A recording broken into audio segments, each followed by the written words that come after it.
أعوذ بالله من الشيطان الرجيم بسم الله الرحمن الرحيم إن الله وملائكته يصلون على النبي يا أيها الذين آمنوا صلوا عليه وسلموا تسليما شكل درود إبراهيم পড়েন اللهم صل على محمد وعلى آل محمد كما صليت على إبراهيم وعلى آل إبراهيم إنك حميد مجيد اللهم بارك على محمد وعلى آل محمد كما باركت على إبراهيم وعلى آل إبراهيم إنك حميد مجيد সকল প্রশংসার মালিকানা কার? আপনাদের সন্দেহ আছে? সন্দেহ না থাকলে আল্লাহর নাম আস্তে নিতে হয় না জোরে নিতে হয়?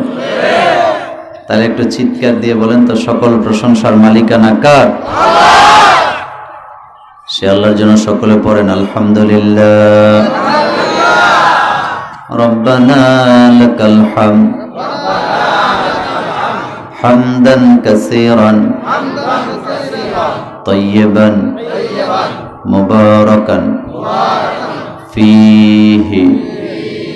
প্রশংসা করলেন কার? লাভ হয়েছে কার? আমাদের। আলহামদুলিল্লাহ পড়েন। আল্লাহ যেন আমাদেরকে কবুল করেন, আমরা বলি আমিন। আজকের এই মাহফিলটি যেন আল্লাহ কবুল করেন, এই মাদ্রাসাকে যেন আল্লাহ কবুল করেন। অত্র অঞ্চলের যত কবরস্থান আছে আল্লাহ যেন সকল কবরের আযাব মাফ করে দেন। আল্লাহ যেন যারা দান করলেন তাদের দানগুলি কবুল করেন। আজকের এই মাহফিল আরশাদিয়া নুরানি হাফিজিয়া মাদ্রাসা ও এতিমখানার উদ্যোগে এটি 18তম বার্ষিক তাফসীরুল কোরআন মাহফিল। সভাপতিত্ব করছেন সর্বজনাব আলহাজ হযরত মাওলানা নেহাল আহমেদ আতিকি সাহেব জোনপুরি। হুজুর কি আসছে? আচ্ছা আচ্ছা, আসবে না? আল্লাহ যেন আমাদের হুজুরের হায়াতকে দারাজ করেন, আমরা বলি আমিন। আজকের এই মাহফিলে অনেক অতিথি আপনারা দাওয়াত দিয়েছেন। জনাব মোহাম্মদ আলমগীর হোসেন মিয়াজি, জনাব মোহাম্মদ শাহাদাত হোসেন মিয়াজি, জনাব আল আমিন। আজকের মাহফিলটিতে প্রধান অতিথি হিসাবে আপনারা যাকে দাওয়াত দিয়েছেন তিনি আপনাদের এই জনপদের প্রিয় মানুষ জনাব BHM কবির আহমেদ। এ মাহফিলে অনেক আলেমরা কথা বলেছেন হযরত মাওলানা রাশিদুল ইসলাম। আমার আগে যিনি কথা বলেছেন আমার অত্যন্ত শ্রদ্ধাভাজন ব্যক্তি, কোমল ভাষায় যিনি কথা বলেন, আন্তর্জাতিক খ্যাতিসম্পন্ন মুফাসসিরে কোরআন, আমাদের মুরব্বী, আমাদের এই ময়দানে যিনি প্রবীণ আলহাজ হযরত মাওলানা আনোয়ার হোসেন সাহেব হাফিজাহুল্লাহ, খতিব বাইতুল মুহাররম জামে মসজিদ ঢাকা। এ মাহফিলে সৌজন্যে আছেন মরহুম পিতার রুহের মাগফিরাত কামনায় জনাব জামাল শেখ ও জসিম উদ্দিন শেখ। আরজ গুজারে আছেন মাহফিল ইন্তেজামিয়া কমিটি। পরিচালনায় আছেন আমার অত্যন্ত প্রিয় ভাই হযরত মাওলানা মিজানুর রহমান সাহেব, সহকারী অধ্যাপক ঘিলাতলি ফাজিল ডিগ্রি মাদ্রাসা। রাত্র অনেক হয়ে গেছে, মহিলাদের জন্য পর্দা সহকারে শোনার ব্যবস্থাও আছে। রাত্র অনেক হয়েছে, আমি জানি আপনাদের কষ্ট হবে, আমারও আগামী দিন অনেক দূরে আমার প্রোগ্রাম, সেই দক্ষিণবঙ্গে আমাকে যেতে হবে। আমি শুধুমাত্র এই এতিমখানাটার সৌজন্যে এই মাহফিলটা দিয়েছি, তাও আপনাদের এলাকার একটা ছেলে, আপনারা জানেন আমার কাছাকাছি থাকেন, শাহাদাত, অনেক পরিশ্রম করেছেন।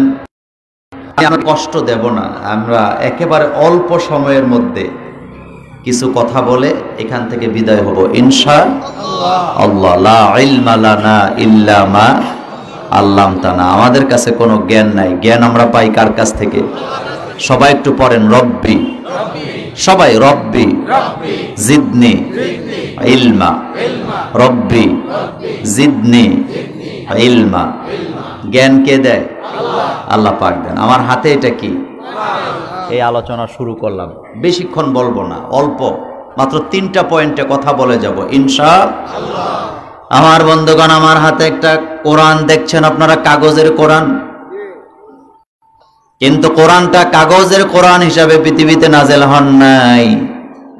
কোরআন নাজেল হয়েছে আল্লাহ রাব্বুল আলামিন জিবরাইলকে শোনাতেন, জিবরাইল বিশ্ব নবীকে শোনাতেন, আর বিশ্ব নবী পৃথিবীর মানুষকে শোনায় দিতেন। তাইলে বোঝা গেল হাওয়ার ভিতর দিয়ে নাজেল হওয়া একটা কোরআন, যেটাকে আপনারা মোবাইলে এখন কথা বলেন, এটাকে বলেন নেটওয়ার্ক। মোবাইলে আপনি যখন কথা বলেন, কথা বলার সময় মোবাইলের নেটওয়ার্কে ডিস্টার্ব করে কি করে না? কথা বলে না? করে কি করে না? অনেক কথা হারায়া যায় কি যায় না? কিন্তু মহাকাশ, তার উপরে আশাউজিমের উপর থেকে আল্লাহ 30 পারা কোরআন আপনার জন্য, আমার জন্য, বিশ্বনবীর উপরে নাজেল করে দিলেন। একটা শব্দ, একটা অক্ষর হারায়া যায় নাই, আর এটার সকল ক্ষমতার মালিকানা কার? বুখারীর বর্ণনা, মা আয়েশা বলেন, নবীজির পাশে দাঁড়ায় আছি, অথবা নবীজি আমার উরুর উপরে শুয়ে আছেন। এই পৃথিবীতে যত নবী পৃথিবীতে আসছেন, কোন নবীকে আল্লাহ যেখানে সেখানে ওহী নাজেল করেন নাই। মুসা আলাইহিস সালামের ওহী নাজেলের দরকার হতো। তিনি বাসর ঘরে আছেন, বিবির কাছে আসেন, খাবার টেবিলে আছেন, ওহী নাজেল হয় নাই। আগের দিন আল্লাহ জানায় দিত, আগামী দিন আপনার উপরে ওহী নাজেল করা হবে এতটা সময়। মুসা আলাইহিস সালাম ওযু করে গোসল করে তুর পর্বতে চলে যেতেন, আল্লাহ ওহী নাজেল করতেন। কিন্তু আপনার আমার নবী, বিশ্ব নবী, স্পেশাল নবী, তার এত মর্যাদা। আল্লাহর নবীর ব্যাপারে মা আয়েশা বলেন, মুসা আলাইহিস সালামের মতো, ঈসা আলাইহিস সালামের মতো নির্দিষ্ট কোন জায়গায় যাওয়া লাগতো না ওহী নাজেল হওয়ার জন্য, বরং আমার নবী যেখানে ওহী নাজেল হতো সেখানে। এমনকি আমার নবী যখন বিবিদের সাথে ঘুমায় থাকতেন, এই অবস্থায় যদি প্রয়োজন হতো বিবিদের ঘরেও কোরআন নাজেল করে দিতেন কে?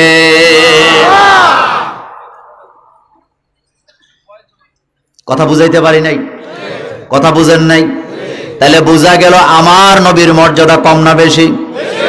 আরো জোরে বলেন, কম না বেশি?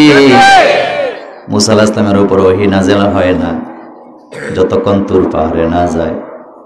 ঈসা আলাইহিস সালামের উপর ওহী নাযিল হয় না নির্দিষ্ট জায়গায় না গেলে। সুলাইমান আলাইহিস সালাম বলেন, যত নবী বলেন, আহলে কিতাব যারা, তাদের উপরে কোরআন নাযিল, কোরআন তো নাযিল হয় না, যে আসমানি কিতাব নাযিল হয়েছে, নির্দিষ্ট জায়গায় যাওয়া লাগতো, নির্দিষ্ট সময় লাগতো। কিন্তু মা আয়েশা বলেন, আল্লাহর নবী বিবির ঘরে শোয়া, এই অবস্থায়ও কোরআন নাযিল হয়েছে।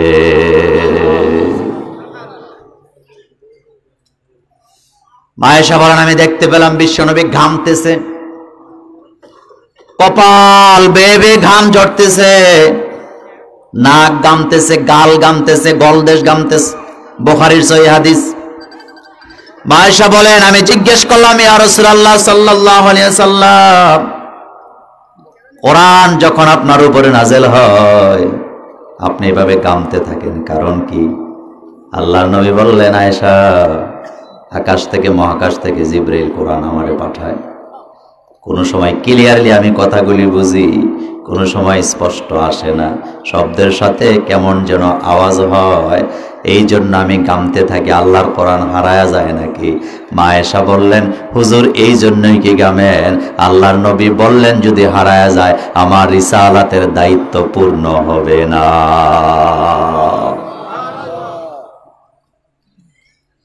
বাংলাদেশে মাহফিল হয়, কোরআনের মাহফিল, আমার ভাইয়েরা মাইন্ড করবেন না, আমি কোনো কষ্ট দিতে আসি নাই। কোরআনের মাহফিল হয়, বিরাট বড় মঞ্চ সাজায়, বক্তার মুখ দিয়ে একটা হক কথা আসে না, মাজলুমের কথা বের হয় না, জালেমের বিপক্ষে কথা বলে না, হকের ব্যাপারে চূড়ান্ত ভাবে একটা আওয়াজও দেওয়ার সাহস পায় না, উল্টা পাল্টা কথা বললে সময়টা কাটায় দেয়, এমন বক্তা আমার বাংলাদেশে আছে না? কোরআনের মর্যাদা আমরা বুঝি নাই। কোরআন এত পাওয়ারফুল কিতাব, আল্লাহ বলছেন লাউ আনজালনা হাযাল কোরআন আলা জাবাল আলা জাবাল আলা জাবাল। আল্লাহ বলেন এই কোরআনটা যদি আমি পাহাড়ের উপরে নাযিল করে দিতাম। কিসের উপরে? কিসের উপরে? লাউ আনজালনা হাযাল কোরআন আলা জাবাল লারাআইতাহু খাশিআম মুতাসাদ্দিআম মিন খাশিয়াতিল্লাহ। আপনি দেখতে পেতেন এই কোরআনের ওজনে, কোরআনের ভারে আমি আল্লাহর ভয়েতে পাহাড়টা চূর্ণ বিচূর্ণ হয়ে যেত।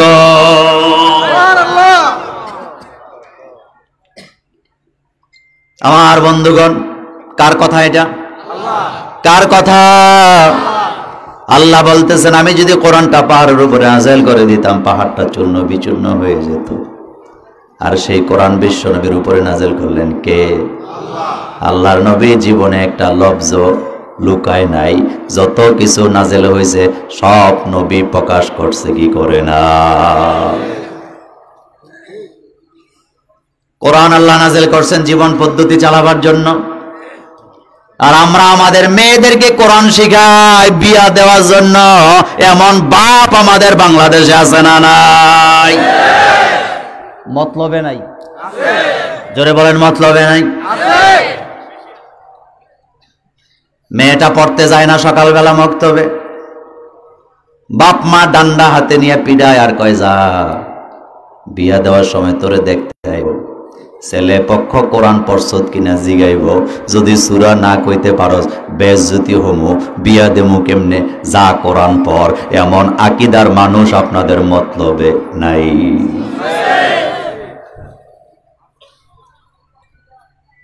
বিয়া দেওয়ার সময় যদি পরীক্ষা নিতে চান মেয়েটা কোরআন পড়লো কিনা, তাহলে ছেলেটাও তো জিজ্ঞেস করার দরকার।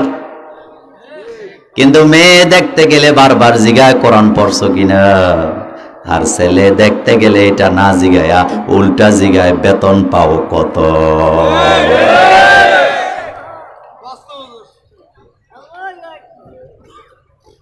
মেয়ে একটা দেখতে যাবে, ছেলে একটা বিয়ে করাইব।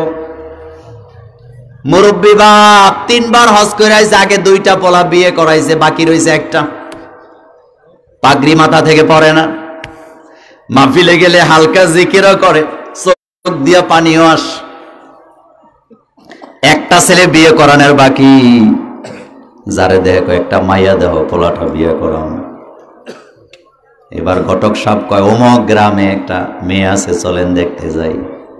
যাওয়ার সময় যেই ছেলে বিয়ে করবে তারে নেয় না, নিজে বাপ, চাচা, জেডা, দুলাভাই, খালতো ভাই, মামতো ভাই সহ 15 জন যায়। এমন মানুষ আমাদের বাংলাদেশে না। কথা ঠান্ডা মাথায় বুঝে যান। যেই বেটায় বিয়ে করবে খবর নাই। আমাদের বাংলাদেশে একটা কথা আছে, যার বিয়ে খবর নাই পাড়া প্রতিবেশীর ঘুম নাই। শরীয়তের হুকুম ছিল কে দেখবে? আসতে বলেন কেন? আর এখন দেখতেছে দুলাভাই। দুলাভাইয়ের না নিলে ঘরে বাইরে আগুন আছে না নাই? দেখতে গেছে মেয়ে, ছেলেরে নেয় নাই। মেয়ে পক্ষ কয় যেই ছেলের কাছে বিয়ে দেবো ছেলে কই? বুড়া মুরব্বী এবার গর্ব করে কয় আমার ছেলে এত বেয়াদব না, আমি যা কই তাই শুনি, আমি যেটা দেবো হেডাই বিয়ে করব। এবার জানতে চাই এই ঘটনা এইভাবে বলা হালাল না হারাম? মাইন্ড করেন না। বাপ গেছে ছেলের জন্য বিয়া দেখতে, নিজেই বিয়া করে ফেলাইছে। এমন ঘটনা বাংলাদেশে ঘটে না? দেখছে আমার ভাইয়েরা, দেখতে গেছে। যাওয়ার পর খাওয়া দাওয়া শেষ, মেয়ে পক্ষরে বলতেছে দেরি করবো না মাইয়া, তাড়াতাড়ি সাজান। সাজায় নিয়ে আসছে, চেয়ারে বসাইছে, কেউ কথা বলে না। আর সবচেয়ে মুরব্বী যিনি 3 বার হজ করছিল, এবার ওনারে দায়িত্ব দিছে, আপনি মুরব্বী মানুষ, আপনি মেয়ের সাথে কথা বলেন। কথা কি বুঝেন? এবার মুরব্বী বাপ হাসি দিয়া কয়, মা তোমার নাম কি? আমি জানতে চাই বাবা, আপনি জোরে মা ডাকছেন, কোন দিনের মা এটা? এবার কয়, মা তোমার নাম কি? অমক। তোমার বাপের নাম কি? অমক। তোমার লেখাপড়া কদ্দূর? কয় দূরের দূর। সব শেষ। কয় এবার হাত দেখাও। কি দেখাও? কথা বলেন। কি দেখাও? চুল দেখাও, নাক দেখাও, হাইটটা দেখাও। এমন কথা বলে কি বলে না? এখানে যত আলেম আছেন মহব্বত করে বলে দিয়ে যায়, উনি 10 বার না 10,000 বার হজ করুক যায়া, কিন্তু উনি যদি এইভাবে করে একটা মেয়ে দেখতে যায়া, চুল দেখতে চায়, হাত দেখতে চায়, হাঁটাইতে চায়, তাহলে আপনারা বলেন যতগুলি লোক এখানে বসা ছিল, প্রত্যেকটা লোকের চোখের জিনা আছে না? না,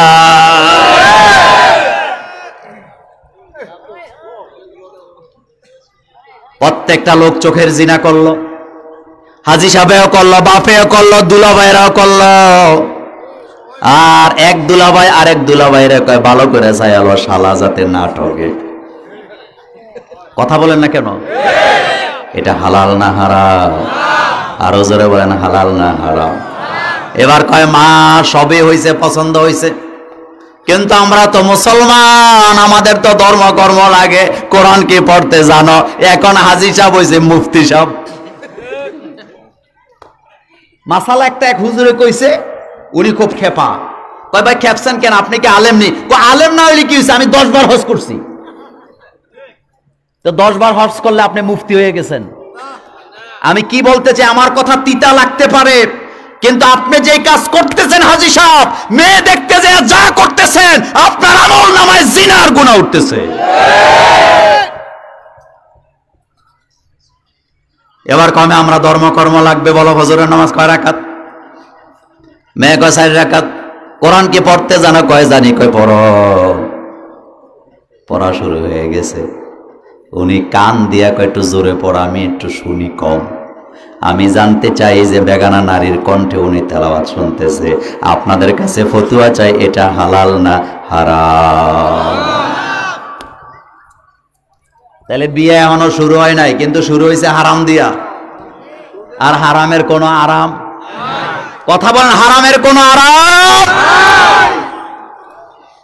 কণ্ঠ শুই না মুরব্বী, কিন্তু সিফত বুঝে না, গুন্না বুঝে না, মদ বুঝে না, নুন তানবিন নুন সাকিন চিনে না, গুন্না বুঝে না, মধ্যে তবাই কারে কয়, মুনফাসসিল কারে কয়, আরজি কারে কয় জানে না।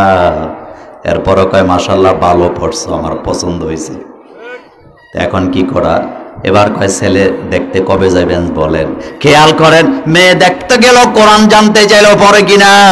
এবার মেয়ে পক্ষ যখন ছেলের বাড়িতে গেছে, যাওয়ার পরে এখন আর ছেলের জিগায় না ফজরের নামাজ কয় রাকাত, এবার আর জিগায় না কোরআন পড়তে পারো কিনা, বরং ডাইরেক্ট গেছে গা চাকরিটা সরকারি না বেসরকারি, বেতন কত পাও, আলগা পয়সা আছে কিনা জানতে চায়।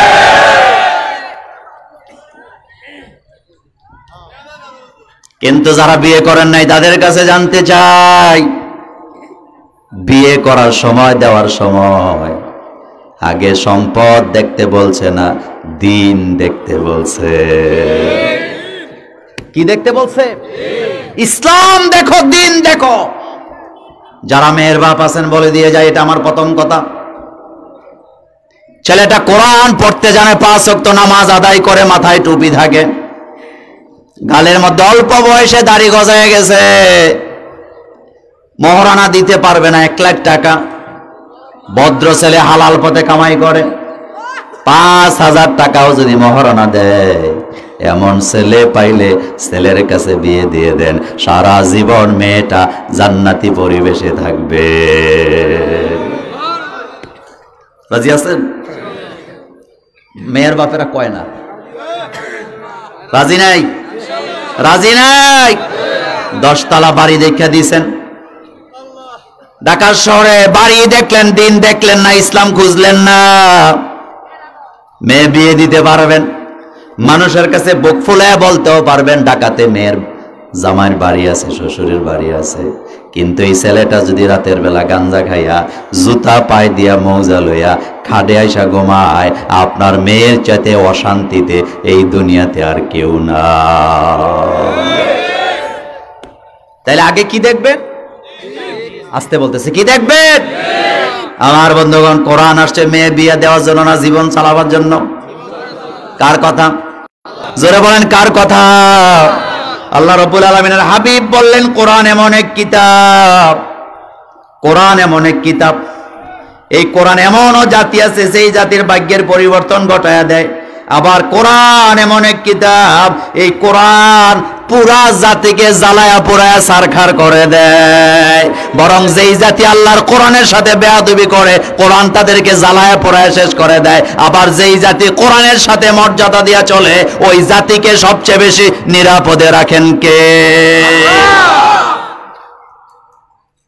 আমাদের আনোয়ার হুজুর বলে গেছে, আমেরিকাতে, ইউরোপে, ইংল্যান্ডে, যুক্তরাজ্যে, যুক্তরাষ্ট্রে করোনা ভাইরাসের চাইতে আরো শক্তিশালী ভাইরাস এই মুহূর্তে আছে না নেই?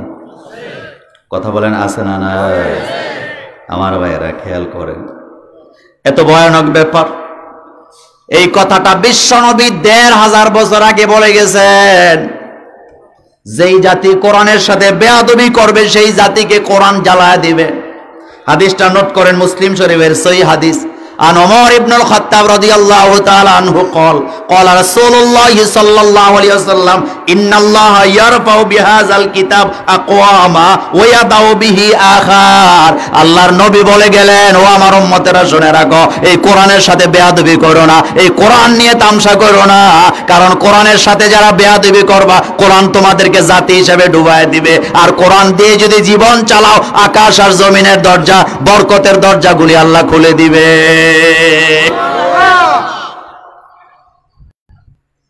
আমরা মোল্লারা মোল্লাগিরি করে খাই, কিন্তু খারাপ লাগে ইদারিং কিছু মাহফিল বাইর হয়েছে, মাহফিল না, মনে হয় যেন নাচানাচির আসর। এমন মাহফিলও আমাদের বাংলাদেশে আছে না? না, নাম বলা দরকার নাই, কথা শুনেন। আল্লাহ বলেন, বান্দা, যেখানে কোরআনের আলোচনা হবে, কোরআন তেলাওয়াত হবে, চুপচাপ বসে থাকো নাকি লাফাও?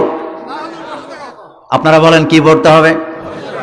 আল্লাহ অর্ডার করলেন, যেখানে কোরআনের আলোচনা হয়, কোরআনের তেলাওয়াত হয়, চুপ করে বসে থাকো, নড়াচড়া করা যাবে না।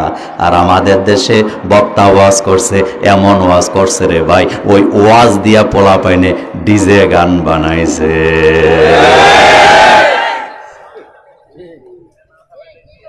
চোরের মার, চোরের মার। এত পণ্ডিতই ভালো না, এত পণ্ডিত হওয়া ভালো না। কি করতেছো তুমি নিজেও জানো না। কারণ কোরআন এমন এক কিতাব, কোরআন কোন ব্যক্তি দেখা বিচার করে না, বরং কোরআন যারাই পড়ে, হোক গরিব হোক ধনী, সকলকে সমানভাবে দেয় কি দেয় না?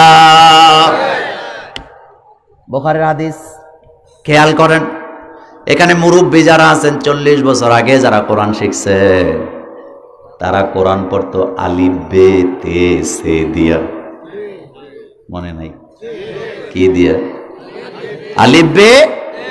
এখন হইছে আলিফ বা। তবে আলিফ বে এটা হলো উর্দু, আলিফ বা এটা হলো আরবি।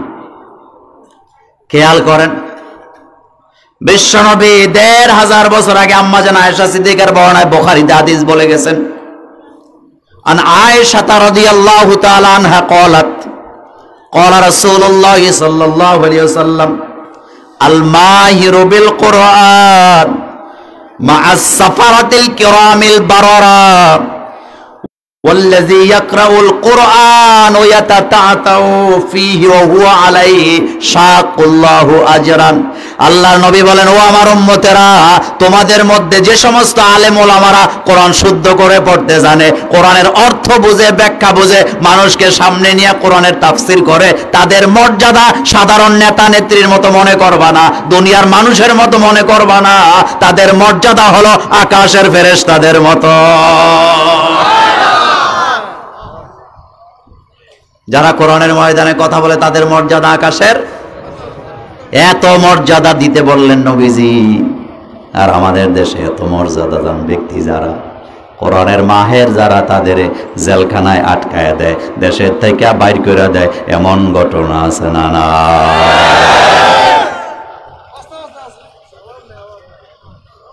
এত মর্যাদা দিতে হবে আর কি আচরণ করতেছে? হুজুররা জোরে গেলেও দোষ, আসতে গেলেও দোষ, যাবো কোন দিকে? মায়ের কাছে শুনছিলাম, মায়ের কাছে গল্প শুনছিলাম, নতুন বউ আসছে, শাশুড়ি বড় করা, কলা পাতার মধ্যে খাইতে দিছে ডাল, কানতেছে দর দর করে। কি করতেছে? কানতেছে। এবার শাশুড়ি কয়, বৌমা কাদস কেন? কয়, শাশুড়ি মা কলা পাতায় বাদ দিছেন, তাও দিছেন ডাল, খাওয়া যায় তো? খাওয়া যায় তো? এবার শাশুড়ি কয়, গোলামে জি, তোর তো সাহস কম না। বলতে দেরি চোখ থেকে দর দর করে পানি পড়তেছে। এবার বলতেছে, কাদস কেন? কয় হো। কয় হো করা যাবে না। হো করা? বিশ্বাস করেন, বাংলাদেশের ময়দান নয়, সারা পৃথিবীর ময়দান এক। আপনি সারাদিন কিচ্ছা কাহিনী করে, একটা লোক আপনার বিরুদ্ধে দাঁড়াবে না, কিন্তু যেই মাত্র আপনি আল্লাহর কোরআন হাদিসের দলিল দিয়া সুদের বিরুদ্ধে, ঘোষের বিরুদ্ধে, দুর্নীতির বিরুদ্ধে, মাজলুমের পক্ষে কথা বলবেন, হাজারো শত্রু হওয়ার সম্ভাবনা আছে না? না। আল মাহিরু বিল কোরআন, যারা কোরআনের মাহের, তাদের ব্যাপারে বলা হলো। কিন্তু নবীর উম্মতের ভিতরে কোরআনের মাহের 1% নাই। এই জন্য নবীজি পরবর্তী সময় আবার বললেন, কি হাদিসে নবীজি বলেন, আল্লাযী ইয়াকরাউল কুরআন ওয়া ইয়াতাতাআতাউ। আল্লাহ নবী বলেন, আমার উম্মতের ভিতরে একদল উম্মত থাকবে যারা রিডিং পড়তে পারে না, কোরআন বুঝে না, কোরআন মানুষকে বোঝাতেও পারে না, মাহের হতে পারে নাই। এরপর কোরআন সামনে নিয়ে ধাক্কায়া ধাক্কায়া প্রতি শব্দ 3 বার 4 বার 5 বার করে উচ্চারণ করে করে পড়ে, এমন উম্মত আছে না নাই? রেয়ালও ছিল না, বালিশের উপরে কোরআনটা নিয়া এইভাবে করে পড়তো, উলাইকা, এরকম ধাক্কা না?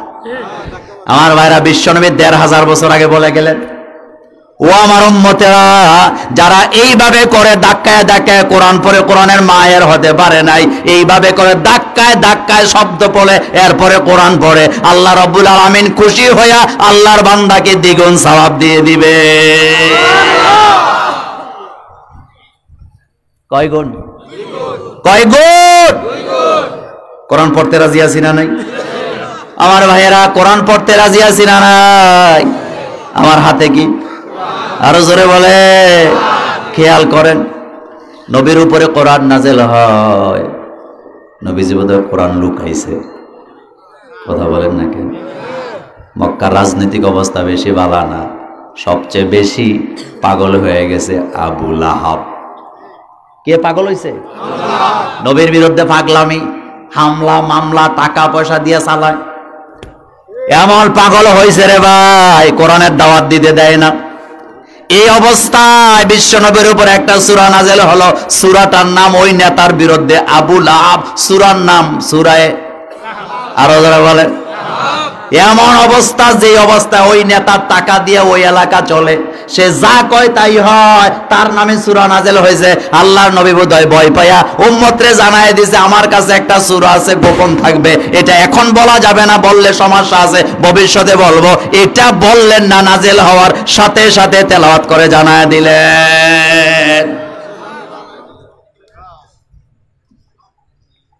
এই কোরআন আমাদের সামনে নিয়ে বসছি আমার ভাইয়েরা। কোরআন যারা পড়বে, কোরআন যারা মানবে, তাদের চরিত্র, তাদের আচরণ আর কোরআন যারা পড়ে না তাদের আচরণ একরকম হবে না দুই রকম হবে? একরকম হবে না দুই রকম হবে? আরো জোরে বলেন। আমার ভাইরা হাদিস নোট করেন, একটা কথা বলি, কষ্ট পাবেন না। একটা লোক নামাজে দাঁড়াইলেন, আল্লাহর নবী দেখলেন সে নামাজ পড়তেছে। নামাজ শেষ, নবীজি বললেন নামাজটা আবার পড়ো, নামাজটা আবার পড়ো। আল্লাহর নবীর অর্ডার কেউ অমান্য করতে পারে না। সাহাবা দাঁড়াইছে, আবার নামাজ পড়বে। নবীজি কয় আবার পড়ো। সাহাবা বললেন হুজুর আমি কোন জায়গায় ভুল করলাম? আল্লাহর নবী বললেন পড়ো। দুইবার পড়ছে। নবীজি কয় আবার পড়ো। সাহাবা বললেন হুজুর তিনবার হয়ে গেছে, কেন পড়বো? ভুলটা কোথায় বলেন? আল্লাহর নবী বললেন নিজের কাপড়টা আগে ঠিক করো, কারণ টাকনুর নিচে কাপড় পইরা নামাজ আদায় করলে পাওটা জাহান্নামে যাবে, নামাজ আল্লাহর দরবারে কবুল হবে না। আর এই রকমের যুবক সর্দার মাতাব্বর আমাদের সমাজে আছে না? না,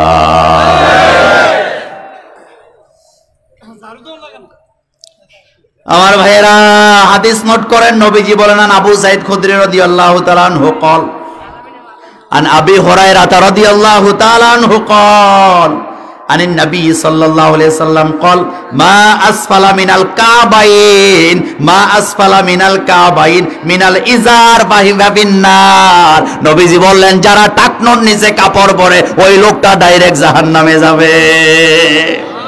কোথায় যাবে? জাহান্নামে। আপনারা কি একটু দাঁড়াইতে পারবেন? পারবেন? একটু দাঁড়ান, সবাই দাঁড়ান, সবাই দাঁড়ান, মুরব্বী বাবা ও যুবক সবাই দাঁড়ান, দাঁড়ান। আল্লাহু আকবার। এবার নিজের কাপড়ের দিকে একটু তাকান। যাদের টাকনোর নিচে কাপড় আছে এখন উঠাবেন, উঠান উঠান উঠান, সময় দিলাম। টাকনোর নিচে যাদের লুঙ্গি আছে, পায়জামা আছে, প্যান্ট আছে, উঠান। উঠাইছেন? বসেন বসেন বসেন। আলহামদুলিল্লাহ। আমার ভাইয়েরা, আমার ভাইয়েরা, টাকনোর নিচে কাপড় পরা যাবে তো? কথা বলেন, হালাল না হারাম? হালাল না হারাম? ও যুবক ভাইয়েরা বলে দিয়ে আজকের পৃথিবীর বিজ্ঞান স্বীকার করে নিয়েছেন মুহাম্মদ সাল্লাল্লাহু আলাইহি ওয়াসাল্লাম যা বলছে তাই ঠিক। টাকনোর নিচে যারা কাপড় পরে প্রথম অবস্থা হলো অতি তাড়াতাড়ি তাদের যৌবন হারায়া যায়। যৌবন কি হয়ে যায়? এই জন্য ইহুদিরা টাকনোর নিচে কাপড় পরে সন্তান হয় কম, আর আমরা মুসলমানেরা টাকনোর উপরে কাপড় পরে আমাদের 8টা 10টা 12টা আছে না? না, লাভ না লস? লাভ না লস? আর আমাদের দেশে পরিকল্পনা করে, পরিবার পরিকল্পনা, ছেলে হোক মেয়ে হোক দুইটাই চাই, একটা হইলে বালা হয়, না হইলে আরো বালা। ওই ওয়াজ আজকে করব না, বলে দিয়ে যাই। আমার ভাইয়েরা, দুইটা সন্তান হওয়ার পরে 3 নাম্বার সন্তানটা আসতে দেন নাই, আপনি পেট থেকে অ্যাবর্শন করে ফালায়া দিয়েছেন, এমআর করে ফালায়া দিলেন, আপনি বুঝতে পারেন নাই। হতে পারে আগের দুইটা চোর আর ডাকাইত হবে, কিন্তু 3 নাম্বারটা আল্লাহর ওলি হইতো, আর এটার কারণে আপনি জান্নাতে চলে যেতে পারতেন। পারতেন কিনা? সন্তান একটা হয়েছে, চোর হবে না, ডাকাত হবে, আপনি জানেন না। আল্লাহ বলছেন লা তাকতুলু আওলাদাকুম খাশিয়াতা ইমলাক, লা তাকতুলু আওলাদাকুম খাশিয়াতা ইমলাক। আর আমাদের দেশে মানুষ মারার জন্য একদল মহিলা নিয়োগ দেওয়া হয়েছে, তাদের বলা হয় স্বাস্থ্যকর্মী। তারা সারাদিন ব্যাগ কান্দে লইয়া, ওই ব্যাগের ভিতরে মায়া বড়ি লইয়া, মরণ বেরু লইয়া, মানুষ মারার বড়ি লইয়া গ্রামে গ্রামে ঘুরে কি ঘুরে না? ঘুরে না? আপনাদের মতলবে নাই তো? আপনাদের মতলবে নাই তো?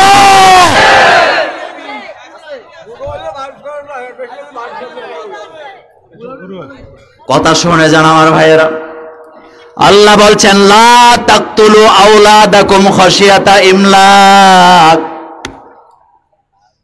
খবরদার রিজিকের ভয়ে নিজের সন্তানটা হত্যা করে দিও না, কারণ রিজিক তোমারেও আমি দেই, তারেও আমি দেই। দুনিয়ার কেউ কারোর রিজিক দেয় না, রিজিক দেয় কে? একটা করে প্রমাণ দেব, খেয়াল করেন। মুরব্বীরা লজ্জা পায়েন না, মুরব্বী সাহেব বুড়ো হয়ে গেছে, দাড়ি সাদা হয়ে গেছে, চুল সাদা হয়ে গেছে, কিন্তু বিবিটা এখনো জোয়ান আছে, বিবিটা এখনো জোয়ান আছে, এখনো মাসিক হয়। বিবির কাছে উনি যায় ঠিক, কিন্তু যাওয়ার আগে জিগায় বড়ি খাইছস নি?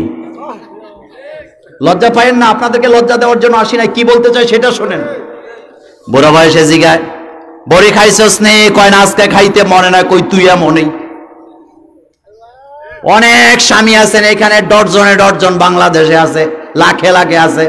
বউয়ের কাছে যায়, কিন্তু যাওয়ার আগে জিগে আজকে ট্যাবলেট খাইছ নি? আজকে খাইছ নি? বউ কয় খাই নাই। কয় তুই বড় বেয়াদব, কথা শোনস না, তোর কারণে দুর্ঘটনা ঘটবে। কিন্তু তুমি জানো না, আল্লাহ নবী ১৫০০ বছর আগে বলে গেছে, বিবির কাছে যায় অথচ বাচ্চা নিতে চায় না, এটা মুসলমানের সংসার হতে পারে না, এটা হলো জিনার সংসার। এখন ঠিক আসতে বলেন কেন? আমার বন্ধুগণ, আপনার 10টা সন্তান, কয়টা? কোন সন্তানের কারণে আপনি জান্নাতে যাবেন আপনি নিজেও জানেন না। আপনার কোন সন্তানটা কেমন হবে আপনি নিজেও জানেন না। হতে পারে আপনি 8টা সন্তান 6টা সন্তান নিয়েছেন, প্রথম 5টার একটাও ভালো না, মানুষ হয় নাই, কিন্তু হতে পারে 5 নাম্বার অথবা 6 নাম্বারটা জমানার সবচেয়ে বড় আলেম হওয়ার সম্ভাবনা আছে না? না। আচ্ছা, আরেকটু ভালো করে বুঝাই ক্যামেরার সামনে। আমাদের বাংলাদেশের স্বাধীনতার স্থপতি যিনি, যার ডাকে দেশটা স্বাধীন হয়েছে, ওনার নাম কি? কথা বলতে ভয় পান নাকি আপনার? বয়ের কি হলো? আমি কি বলি হেডা না শুনবেন? বলেন কি নাম? কি নাম? তার বাসনের দ্বার আছে না নাই? নেতৃত্বের যোগ্যতা, কোয়ালিটি আছে না নাই? কিন্তু আপনারা তো অনেকে এখানে আছেন বঙ্গবন্ধুর সৈনিক, কিন্তু জানতে চাই বঙ্গবন্ধু তিনারা কয় ভাই বোন একটু বলেন তো দেখি। কয়জন ভাই বোন? কয়জন বঙ্গবন্ধুদের? কয়জন? তো কি এত কুদেন কেন? আবুল বিড়ি খাইয়া কুদেন না? ফাজলামি করার জায়গা পান না।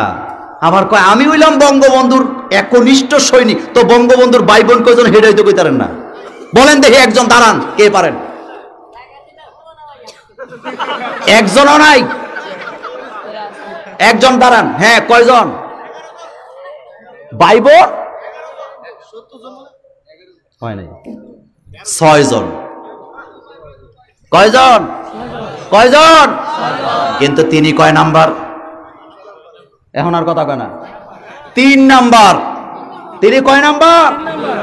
এবার খেয়াল করেন, বঙ্গবন্ধুর বাবা যদি বলতো ছেলে হোক মেয়ে হোক দুইটাই যথেষ্ট, তাহলে উনি কয় নাম্বারে? কথা বলে না কেন? উনি কয় নাম্বার? তাহলে জানতে চাই, এত বড় নেতা আমরা হারাবার সম্ভাবনা ছিল কি ছিল না? ও মুরব্বী বাবা, 2টা 3টা 4টা সন্তান হয়েছে, অসুবিধা নাই, বরং 5 নাম্বারটা জমানার বড় চেয়ারম্যান হতে পারে, এমপি হতে পারে, মন্ত্রী হতে পারে, আগের গুলা নষ্ট হয়ে যেতে পারে, পরেরটার দ্বারা আপনার দুনিয়া আখেরাতে কল্যাণ হওয়ার সম্ভাবনা আছে না? না।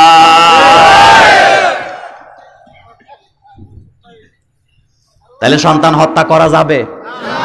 রিজিক দেয় কে? আল্লাহ।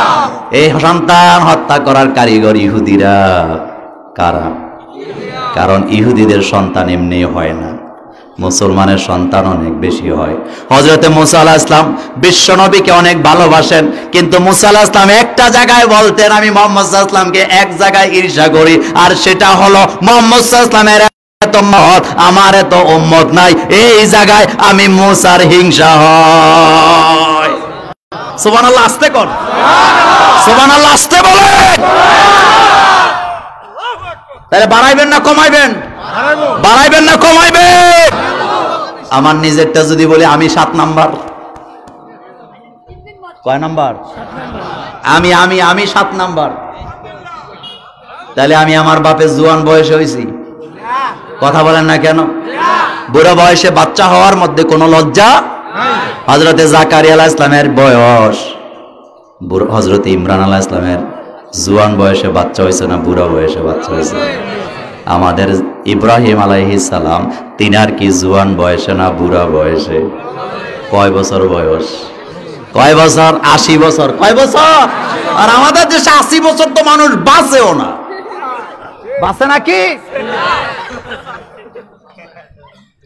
হযরত জাকারিয়া আলাইহিস সালাম বলতেছে রব্বি লা তাজারনি ফারদা, আয় আল্লাহ দয়া করে আপনি আমার একা ছাইরেন না, আমার বংশটা রক্ষা করেন, আমাকে একটা সন্তান দেন যাতে বংশটা রক্ষা হয়। আর আল্লাহ রাব্বুল আলামিন বুড়া বয়সে তিনাকে সন্তান দিয়ে দিলেন। সুবহানাল্লাহ। যারা আজকের মাহফিলে আসছেন একটা দুইটা তিনটা চারটা নিয়ে থাইমা যায়েন না, কারণ হতে পারে 3 নাম্বারটা পর্যন্ত একটা আপনারে খাওয়াবে না, কিন্তু 4 নাম্বারটা আপনারে কান্দে লইয়া ঘুরতে পারে। এমন ঘটনা আমার বাংলাদেশে আছে না? না, তাহলে সন্তানকে হত্যা করবেন না, কি করবেন? লালন পালন ভালোভাবে করবেন। রাজি আছি না নাই? এইগুলো দুইটা কথা। 3 নাম্বার, আমার বন্ধুগণ, এটা আরবি কি মাস? কথা কয় না। কি মাস? প্রথমে বললাম কোরআন পড়বো, ছেলেকে পড়াবো, মেয়েকে পড়াবো, নিজেও। 2 নাম্বারে বললাম টাকনুর নিচে কাপড় পরা যাবে না, ছেলে মেয়ে পেটের ভিতরে হত্যা করা যাবে না। আজকের পরে এই এলাকায় যারা ওয়াজ শুনছে আর কেউ মায়া পরীক্ষায় সন্তান হত্যা করব না। রাজি আছি না? না, আর আসতে কোন রাজি আছেন? আল্লাহ যেন কবুল করেন, আমরা বলি আমিন। আমার বন্ধুগণ, 3 নাম্বার, এটা রজবের মাস। এরপরে কি? এরপরে আর কিন্তু বেশি দিন। আজকে একটু কথা বলবো। বিশ্ব নবীকে আল্লাহ এমন একটা কাজ করাইলেন যেই কাজটা কোন নবীকে দিয়ে আল্লাহ করান নাই। সেই কথাটা আল্লাহ 15 সিপারার প্রথম পৃষ্ঠায় এভাবে বললেন, সুবহানাল্লাযী আসরা বিআবদিহি লাইলাম মিনাল মাসজিদিল হারামি ইলাল মাসজিদিল আকসা আল্লাযী বারাকনা হাওলাহু লিনুরিয়াহু মিন আয়াতিনা। মুসা আলাইহিস সালামের মেরাজ হয় নাই, ইব্রাহিম আলাইহিস সালামের মেরাজ হয় নাই, ইদ্রিস আলাইহিস সালামের মেরাজ হয় নাই, নূহ আলাইহিস সালামের মেরাজ হয় নাই, খ্রিস্টানদের নবী ঈসা আলাইহিস সালামেরও মেরাজ হয় নাই। কিন্তু আপনার আমার নবীর জীবনে মেরাজ আছে না? না। কেন মেরাজটা লাগলো আমার ভাইয়েরা? কেন তিনি মেরাজে গেলেন? আজকে 3টা আলোচনা করে দিয়ে যাই। কয়টা? 3টা কারণে বিশ্বনবীকে আল্লাহ মেরাজে নিলেন। 1 নাম্বার কারণ, পৃথিবীর কোন নবীর উপরে আল্লাহ কমপ্লিট শরীয়ত নাজিল করেন নাই। পৃথিবীর কোন কিতাবের ভিতরে রাষ্ট্র পরিচালনার পদ্ধতি আপনি পুরোপুরি পাবেন না, ব্যবসা নীতি পাবেন না, সমাজ নীতি পাবেন না, পররাষ্ট্র নীতি পাবেন না, স্বরাষ্ট্র নীতি পাবেন না, পরিবার নীতি কমপ্লিটলি পাবেন না। কিন্তু আল্লাহর কোরআনের ভিতরে প্রত্যেক নীতির কথা আছে না? না। নবীজি নবুয়তের প্রথম বছর মেরাজ হয় নাই, দ্বিতীয় বছর হয় নাই, তৃতীয় বছর হয় নাই, পঞ্চম বছরও হয় নাই।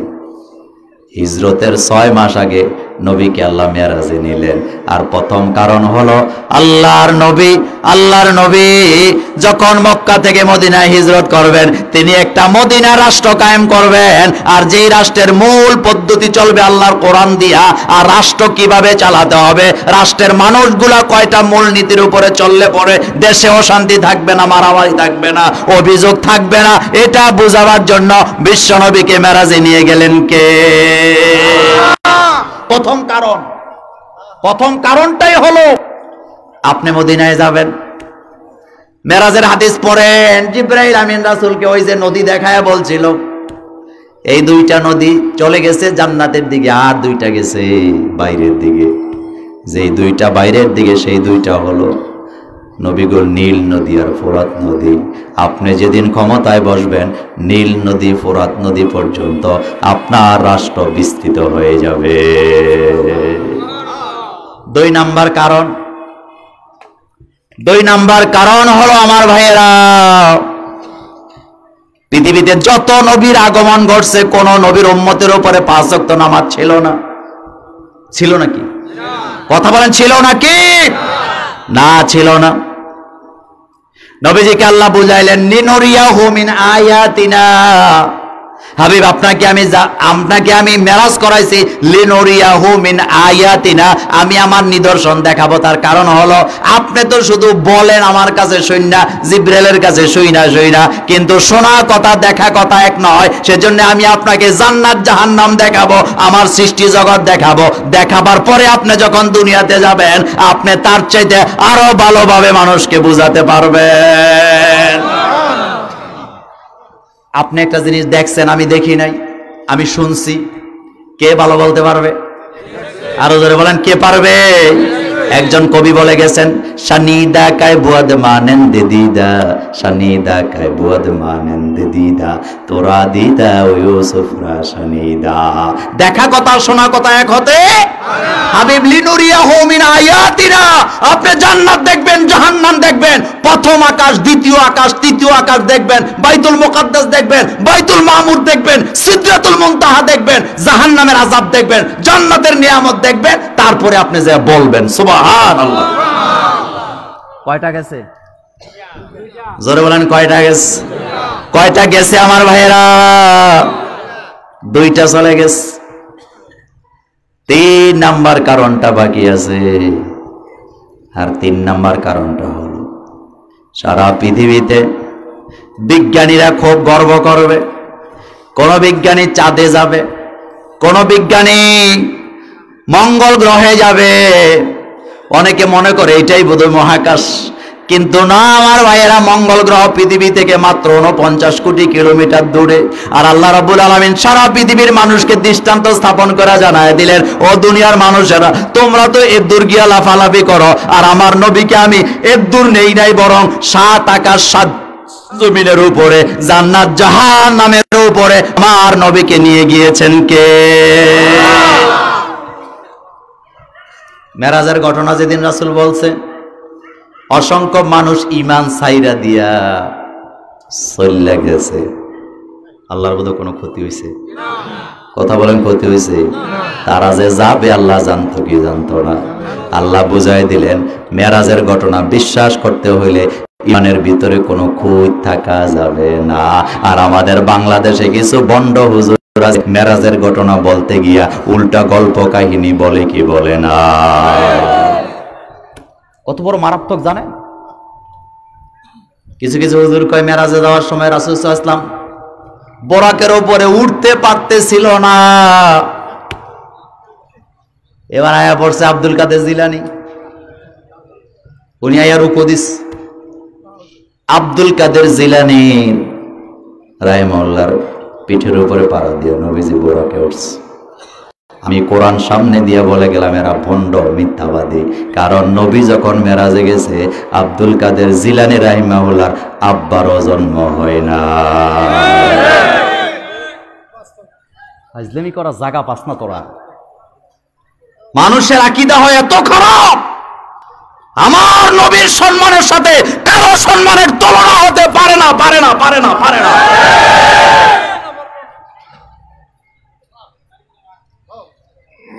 আমার ভাইরা, নবীজি বোরাকের বর্ণনা দিচ্ছেন, গাধার চাইতে ছোট, খচ্চরের চাইতে একটু বড়। তাইলে বোঝা গেল ছাগলের সমান, যেই যানবাহনে করে গেছে। মেরাজের ঘটনা বিশ্বাস করবে না মানুষ, এটা জানেন বলে আল্লাহ কোন ঘটনা বলার আগে সুবহানাল্লাহ শব্দ আল্লাহ ব্যবহার করেন নাই, কিন্তু শুধুমাত্র মেরাজের বর্ণনা দিতে যায় আল্লাহ বললেন, সুবহানাল্লাযী আসরা বিআবদিহি লাইলাম মিনাল মাসজিদিল হারাম ইলাল মাসজিদিল আকসা। আল্লাহ বলেন, পুত পবিত্র যিনি, দুর্বলতা অক্ষমতা মুক্ত, জিনার জন্য সবকিছু সহজ, সে আল্লাহ পাক তার বান্দাকে রাতের বেলা আশ্রা করাইলেন, ভ্রমণ করাইলেন মসজিদে হারাম থেকে মসজিদে আকসা, সেখান থেকে মহাকাশ। এখন প্রশ্ন দেখেন, প্রশ্ন জাগে, রাসূল তো মেরাজে যাবে উপরের দিকে, কোন দিকে? কোন দিকে? কিন্তু বাইতুল মুকাদ্দাস গেছে কেন? প্রশ্ন আসে না? এটা সবুত, এটা দলিল, হাজা বায়ান। নবীজি যাওয়ার সময় রাতের বেলা রাস্তায় দেখলেন কিছু লোক কি জানি অন্ধকারে খুঁজতেছে। আল্লাহর নবী বললেন, তোমরা কি খুঁজো? লোকেরা বলেন, আপনারে তো চিনি না, কিন্তু খুঁজতেছি, আমাদের উট হারায় ফেলছি। আল্লাহর নবী বললেন, তোমাদের উট আমি অমুক জায়গায় দেখে আসছি। লোকেরা সেখানে গেলেন, উট পাইয়া গেল। মক্কা থেকে মসজিদে আকসা, যেটা বাইতুল মুকাদ্দাস, যাইতে সময় লাগে 13 দিন। সুবহানাল্লাহ ভাই, যে কইেন তখনকার সময় কতদিন? 13 দিন। নবী গেছে অল্প সময়, চোখের পলকে চলে গেছে। বারকুন, খেয়াল করেন আমি কি বলতে চাই। আমার ভাইয়েরা, সকালবেলা বিশ্ব নবী মেরাজের কথা বললেন। আবু জাহেল কয়, মুহাম্মদ সাল্লাল্লাহু আলাইহি ওয়াসাল্লাম, বাইতুল মুকাদ্দাস আমি অনেকবার গেছি, তুমি যা গেছো আমার মনে হয় না, কারণ ওখানে যাইতে সপ্তাহখানেক লাগে, তার চেয়েও বেশি লাগে। তুমি বলতেছো রাত্রেবেলা গেছো, যদি যাইয়া থাকো বলো দেখি বাইতুল মুকাদ্দাসের কয়টা দরজা, কয়টা জানালা? সহিহ তিরমিজির, সহিহ মুসলিমের হাদিস। রাসূল সাল্লাল্লাহু আলাইহি ওয়াসাল্লাম কয়, আল্লাহ, মনে মনে বললেন, আল্লাহ, আমি তো বাইতুল মুকাদ্দাসে গেছি ঠিক, ফাসাল্লাইতু রাকাতাইন, 2 রাকাত নামাজও তো পড়ছি, কিন্তু আল্লাহ আমি তো জানালা দরজা গনতে যাই নাই। আর এমন প্রশ্ন করবে এটাও তো জানতাম না। আল্লাহ বলেন, হাবিব, আপনি যে মেরাজে গেছেন সন্দেহ নাই, আপনি অপেক্ষা করেন, আমি আপনাকে বেইজ্জতি করব না। আমার জিব্রাইল বাইতুল মুকাদ্দাস উঠায় আপনার চোখের সামনে ধরবে আর আপনাকে ঘোরাবে, আপনি দেখে দেখে বলে দিবেন কয়টা দরজা, কয়টা জানালা। আল্লাহ আল্লাহ আল্লাহ।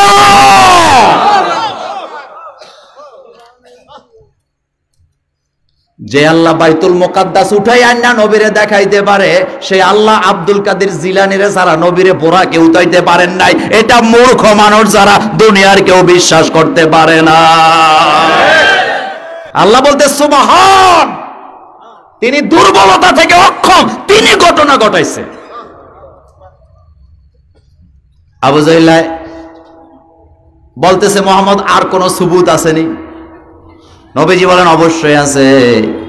এখান থেকে 3 দিনের রাস্তা, ওই জায়গায় একদল লোকেরা ওট হারাইছিল, আমি নবী তাদের ওটের সন্ধান দিছি।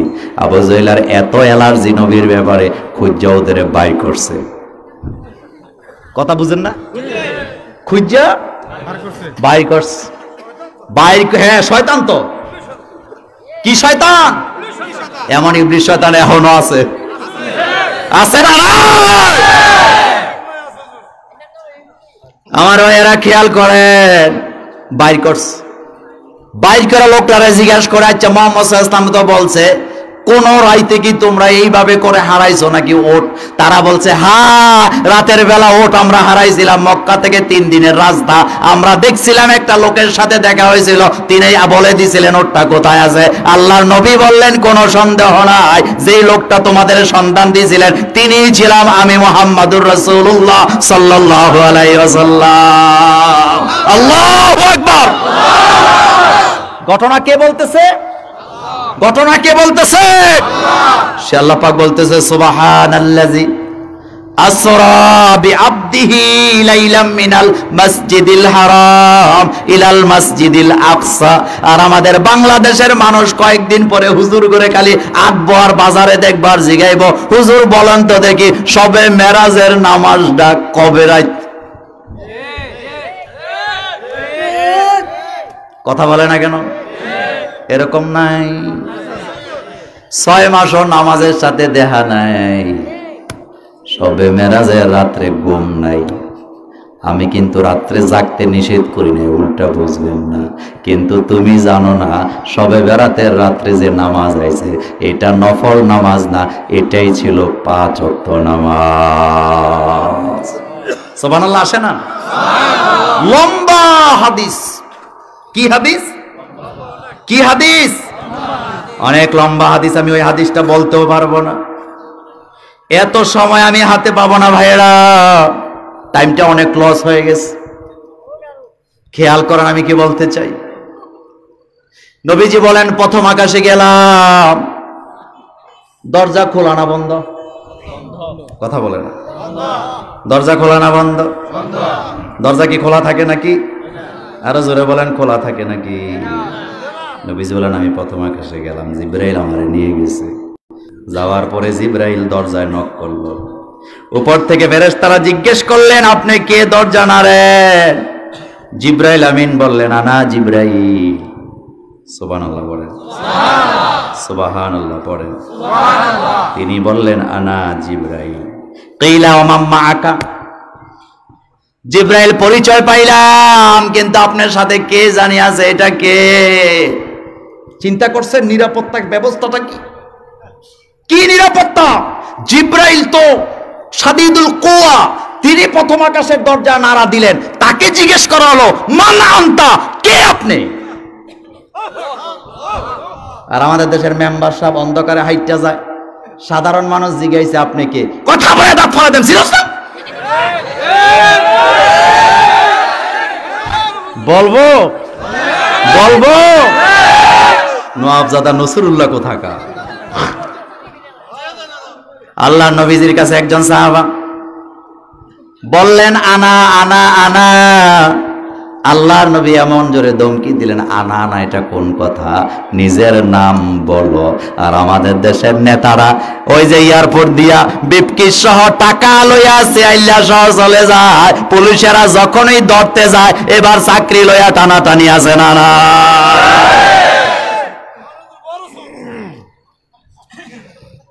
কিশোর আপনি চিন্তা করছেন? জিজ্ঞেস করা হলো আপনি কে? জিব্রাইল বলেন আমি জিব্রাইল। এতটুকুন সারে নাই, এরপর আবার জিজ্ঞেস তো অমাম মাকা। সহি হাদিসটা সহি না দুর্বল? অমাম মাকা, কে আপনার সাথে? আপনার সাথে তো আরো লোক আছে। আর আমাদের দেশে এয়ারপোর্টে যায়, নেতা সাহেব ভালোই আছে, কাছে কিছু নাই, কিন্তু লগে জেডি আছে, বিপকুচে স্বর্ণ আছে, টাকা আছে, গাঁজা আছে, ইয়াবাস। পুলিশে চেক করতে যায়, খবরদার দৈরন আইডি সব আমার লোক। কথা আসতে বলেন কেন? এগুলি সব কাপুরি। বর্ডারে যান, বর্ডারে যায় দেখেন ইন্ডিয়ার সৈন্যরা কাটা তারের বেড়া দিয়া বন্দুক লয়ে দাঁড়ায় থাকে একেবারে কাটা তারের বেড়ার পাশে। আর আমাদের বিজিবি মাশাআল্লাহ এমন ভদ্র হয়েছে, ওনারা সীমান্ত পাহারা দেওয়ার তালে নাই।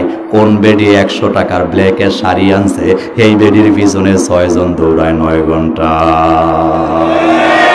ঠিক আরো আসতে কম। আর এগুলি বলেই আমাদেরকে তারা পছন্দ করে না। আপনি মানচিত্র পাহারা দিতে দাঁড়াইছেন, আর এই বেডি 100 টাকার শাড়ি 120 টাকা বেচা 20 টাকা লাভ করে জীবন চালায়, 6 জনে মিলে বেরিয়ে দৌড়ায়। কথা কি ঠিক বললাম না বাড়িয়ে বললাম? এটার নাম নিরাপত্তা। ফাইজলামি করার জায়গা পাও না। বিশ্বাস করেন রাতের বেলা আমরা চলি, পুলিশ গাড়ি থামায়, বলা আছে ড্রাইভারকে গাড়ি থামাবে পুলিশ, এটা তার ডিউটি। এটা তার কি? আরো জোরে বলেন কি? খবরদার গাড়ির লাইট জ্বালায় দিবি, জানালা খুলবি। জানালা খুলে ডাইরেক্ট নাম বলি, পুলিশকে হুজুর দোয়া করেন যান। কোন অসুবিধা আছে? আর হেতেরে দাঁড়া করাইছে, আমি না তুমি আমি না বলে না, জায়েজ নাই। নবীজি পছন্দ করতেন না। নবীজি বলতেন নাম বলো। জিব্রাইল আমিনকে জিজ্ঞেস করলেন কে আপনি? জিব্রাইল তো বলতে পারতেন যে এই বেটা কি জিজ্ঞাসা, আমি জিব্রাইল। পারতো না? পারতো কি না? কিন্তু ডাইরেক্ট বলেন আনা জিব্রাইল। এখানে শেষ হলো না। কিলা মান হাযা মাজহুলের সিগা কিলা।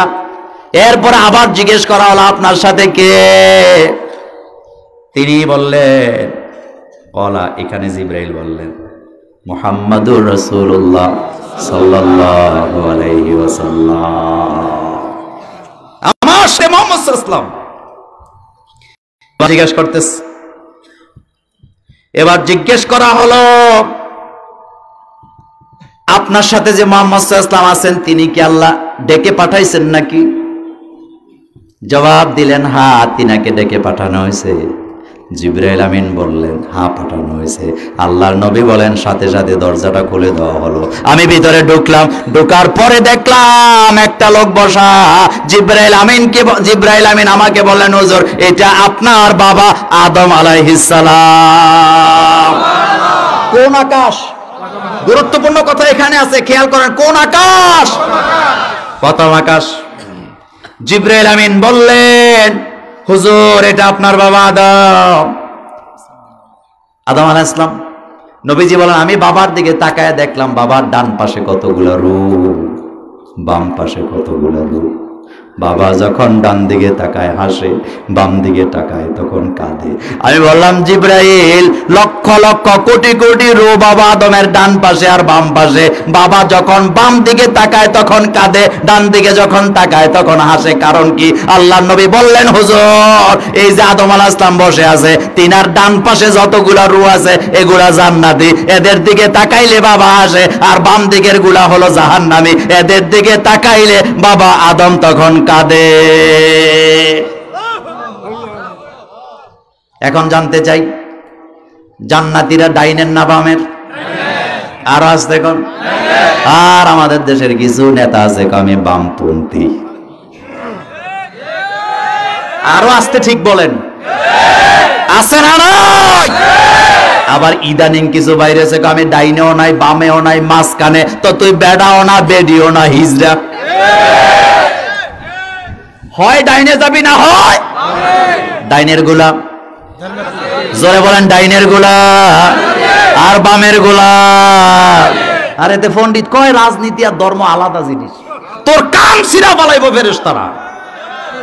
আচ্ছা বলি আমি আসহাবুশ শিমাল, হয় ডাইনে যাবি না হয় বামে যাবি।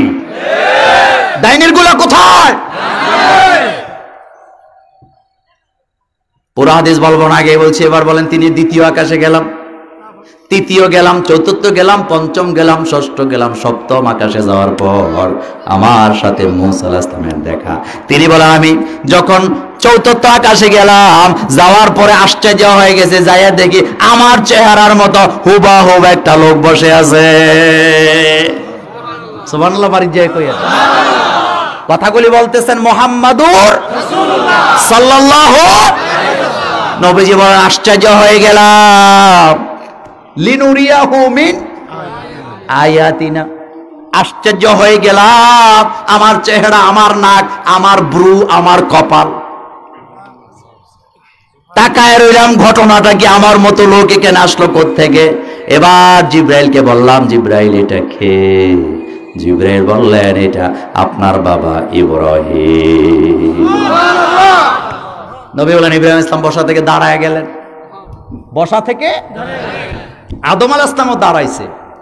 সহিহ হাদিস, এই হাদিসের এই ভাষা। নবীজি বলেন ইব্রাহিম আলাইহিস সালাম দাঁড়ায় হাসি মুখে আমারে বললেন মারহাবা আহলান সাহলান, তুমি আমার নেক সন্তান। নবীজি বলেন আমি তাকায় দেখলাম লক্ষ লক্ষ ছেলে মেয়ে ইব্রাহিম আলাইহিস সালামের চতুর্পাশে ঘুরতেছে আর আল্লাহ তাসবিহ করতেছে। আমি জিজ্ঞেস করলাম জিবরাইল এরা কারা? এবার জিবরাইল বললেন হুজুর এরা মুসলমানের ওই সন্তানেরা যারা নাবালক অবস্থায় দুনিয়াতে যাওয়ার পরে মরে গেছে। তারা কিয়ামত পর্যন্ত ইব্রাহিমের কাছে জমা হবে, আর যেদিন হাশরের ময়দান কায়েম হবে এই বাচ্চাগুলা তার মা বাপের হইয়া আল্লাহর সাথে তর্ক করে সুপারিশ করবে ততক্ষণ মা বাবাকে জাহান্নাম থেকে মুক্ত করে জান্নাত দেওয়া হবে না, যতক্ষণ আল্লাহ আল্লাহ আল্লাহ। আর এই বন্ডগুলো নাকি মেরাজের কথা খুঁজা পায় না। কি চমৎকার কথা বললেন। মায়েরা বোনেরা যারা শুনছো আমার কথা, যাদের সন্তান মরে গেছে, আপনি জানেন না কত বড় সম্পদ আপনার জমা আছে আল্লাহর কাছে, আপনি জানেন না। নবীজি বলেন এই বাচ্চাগুলা আল্লাহর সাথে ঝগড়া শুরু করবে, ঝগড়া করতে থাকবে করতে থাকবে করতে থাকবে। আল্লাহ এক পর্যায়ে বলবেন যা তোর মাকে তোর বাপকে নিয়ে তুই জান্নাতে চলে যা। আরেকটা জিনিস আল্লাহর সাথে তর্ক করবে, সেটা হলো সূরাতুল মুলক। কোন সূরা? সূরাতুল। আমার ভাইয়েরা, আমি কথাটা শেষ করব, গুছাবো, খেয়াল করেন। নবীজি বলেন এইবার সর্বশেষ আকাশ, সেখানে যাওয়ার পরে মূসা আলাইহিস সালামের সাথে দেখা। কার সাথে?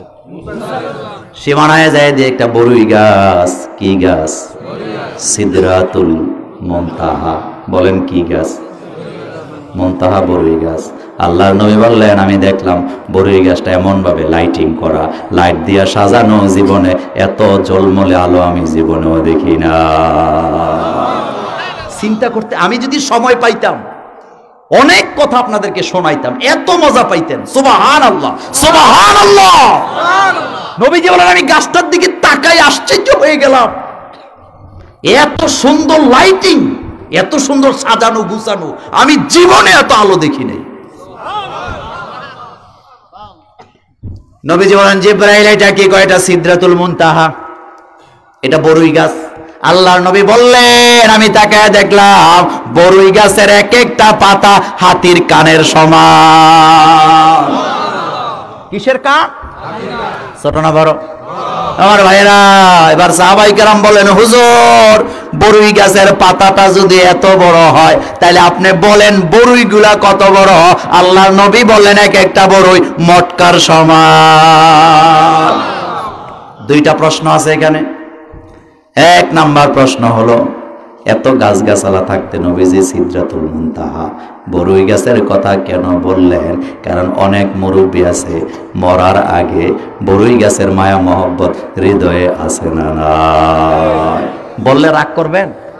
কষ্ট পাইবেন? মুরব্বী হাঁটতে পারে না, লাঠি দিয়ে হাঁটে। রাস্তার পাশে বড়ই গাছ, উনি থুরথুরাইয়া যাইয়া লাডি একটা লয়ে বড়ই গাছের নিচে বয়া রয়েছে।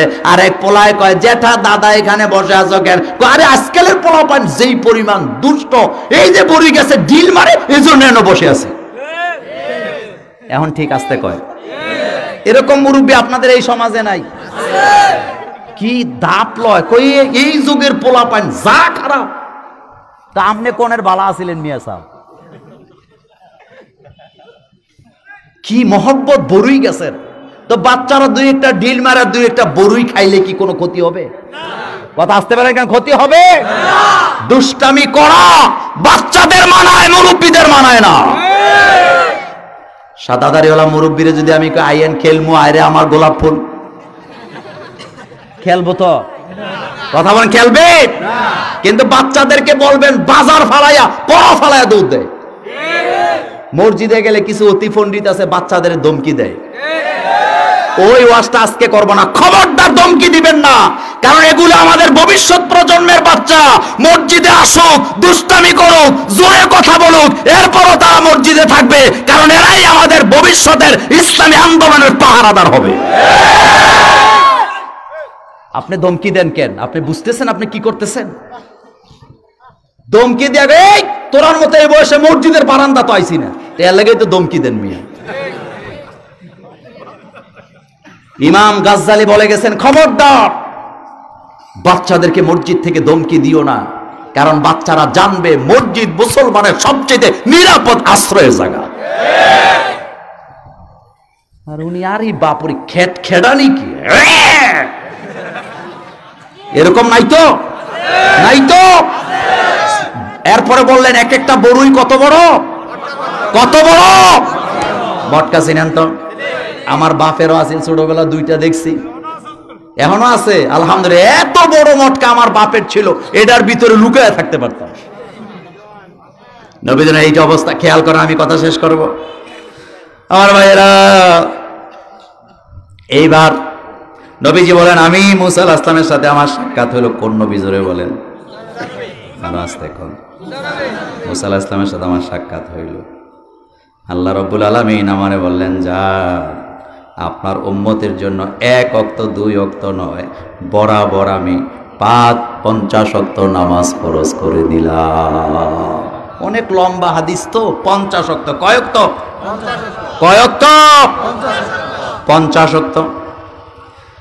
আসছে, আসার পরে নবীজি বললেন আমি যখন গেলাম মুসা আলাইহিস সালামের সাথে সাক্ষাৎ, মুসা আলাইহিস সালামকে আপনি এত খুশি কেন? কি কারণ এত খুশি আপনি কেন? আমি জবাব দিলাম আল্লাহ রাব্বুল আলামিন আমার উম্মতের জন্য 50 ওয়াক্ত নামাজ ফরজ করে দিয়েছে, এই জন্য খুশি। মুসা আলাইহিস সালাম হাসি দিয়ে কয়, আপনি বুঝেন নাই, ফারজি ইলা রাব্বিক, আপনি চলে যান, ইরজি ইলা রাব্বিক, আপনার রবের কাছে আবার যান। আপনার উম্মত দুর্বল, 50 ওয়াক্ত নামাজ আদায় করতে পারবে না, আল্লাহকে যায়া বলেন যাতে কমায়া দেয়।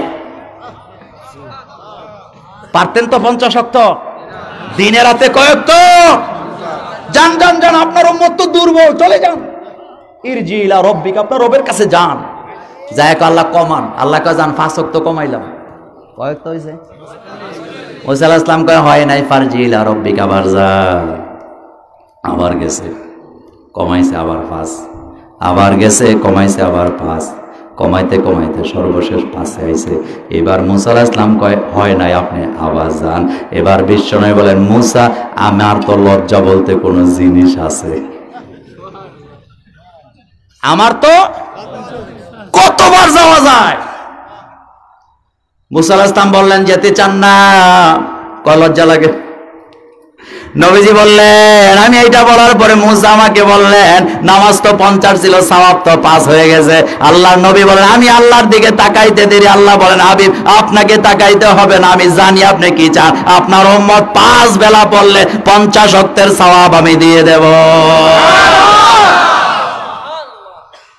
গুরুত্বপূর্ণ কয়টা কথা বলে দিয়ে যে আমার ভাইয়ের আলোচনাটা শেষ পর্যায়ে। নবীজি বলেন আমি যে লিনুরিয়াহু মিন আয়াতিনা, লিনুরিয়াহু মিন আয়াতিনা, আল্লাহ আমারে নিদর্শন দেখাইছে। 1 নাম্বার আমি আদম আলাইহিস সালামকে দেখলাম, 2 নাম্বার নবীজি বলেন আমি বাইতুল মামুর দেখলাম, যেই বাইতুল মামুরের 70,000 ফেরেশতারা এক কাতারে দাঁড়ায়, এমন কাতার আছে 70,000, একবার যারা ওই মসজিদে নামাজ পড়ে দ্বিতীয়বার আর ফেরেশতা কিয়ামতের আগে ওখানে যাওয়ার পারমিশন নাই। সেই মসজিদের নাম বাইতুল মামুর। 3 নাম্বার নবীজি বলেন আমি সিদরাতুল মুনতাহা দেখলাম, যেটা বললাম। 4 নম্বরে নবীজি বললেন গাছের গোড়ায় গেলাম, গাছের গোড়ায় যায় দেখলাম 2টা নদী, 2টা ভিতরে চলে গেছে, 2টা বাইরে চলে গেছে। আমি জিজ্ঞেস করলাম জিব্রাইল এগুলা কোন নদী?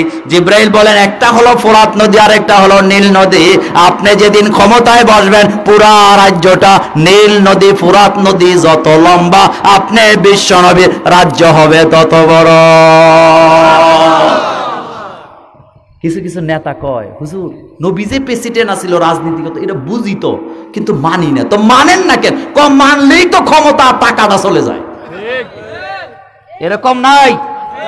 আছে না নাই? 5 নাম্বার নবীজি বলেন সিদরাতুল মুনতাহায় জিবরাইল আমিনকে আমি আসল চেহারায় দেখছি। 6 নাম্বার নবীজি বলেন জাহান্নামে যায় দেখলাম একটা লোক শোয়া, একটা লোক পাথর দিয়া মাথার মধ্যে এমন জোরে আঘাত করে, এত জোরে আঘাত করে মাথাটা সিটা চতুর্দিকে চলে যায়, লোকটা একটা চিৎকার দেয়, আবার মাথাটা ভালো করা হয়, আবার পাথর দিয়া চেঁচা দেয়, আবার ভালো করা হয়। আমি বললাম জিব্রাইল এত কঠিন শাস্তি এটা কাকে দেওয়া হচ্ছে? জিব্রাইল বলেন হুজুর যারা ফজরের আজান শোনার পর বালিশে মাথা দিয়া ঘুমায় আল্লাহ রাব্বুল আলামিন তাদেরকে এইভাবেই শাস্তি দেয়। যান ঘুমান, যান আরামে ঘুমান, বুঝবেন, টের পাইবেন। ঘুম আছে না নাই? ফজরের আজান দিলে কোথায় যাবেন? আরো জোরে বলেন কোথায় যাবে? রাজি আছি না নাই? এরপরে নবীজি বলে আরেক জায়গায় যায় দেখলাম একটা রক্তের নদী। কিসের নদী? কিসের নদী? জিবরাইল আমিন বলেন রাসূল আপনি কি দেখতে পাচ্ছেন? রাসূল বলেন জিবরাইল এটা কি? জিবরাইল আমিন বললেন হুজুর এটা আপনার উম্মতের ভিতরে একদল সুদ খায়। মতলবে নাই। এটা কোন থানা? এখানে সুদ না। হাদিস শুনে যান। নবীজি বললেন আমি দেখলাম একটা লোক রক্তের নদীতে সাঁতরায়, বিরাট একটা পাথর দিয়ে একজন ফেরেশতা তারে ঢিল মারে, মুখের ভিতরে পাথরটা ঢুকে যায়, সাঁতরায় ওই পারে যায়, আবার ওই পারে আরেকজন ফেরেশতা ঢিল মারে, আবার এই পারে আসে। আমি বললাম এটা তো আরো ভয়ানক আযাব, এটা কেন? এবার জিবরাইল বলেন হুজুর আপনার উম্মতের ভিতরে যারা সুদ খায় এভাবেই তারা শাস্তি পাবে। নামাজ কয়েক তো পড়বেন, কয়েক তো সুদ ছেড়ে দেব রাজি আছি না নাই? কোরআন শুনবো রাজি আছি না নাই? বরাত দিয়া জীবন গর্ব রাজি আছি না। মাদ্রাসাটার দিকে একটু নজর দিবেন, আল্লাহ যেন আমাদেরকে কবুল করেন। আমরা বলি